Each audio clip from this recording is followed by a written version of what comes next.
Here's a quick video on how to replace the battery in your Volvo key fob. You need two of the 2430 batteries. You can get these off Amazon. I've put a link below in the description. I'll take it straight there. I'm also going to be using a flat tip screwdriver, which is not mandatory, but I do believe it's helpful. So on this back portion here, you want to take this latch, push this down, and pull your mechanical key out. Now take your mechanical key, or you can use a screwdriver, and you just want to put right here in this corner. You can see it's only in just a little bit. Pry out that back cover. Now, here's your dead batteries. There's two of them.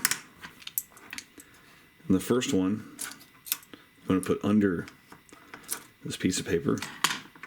Positive side facing upward. Then put the paper down. And then positive side facing downward. Clip this back together. Insert your mechanical key, and you're all set. No need to reprogram. Hope that was helpful. Make sure you hit that thumbs up button.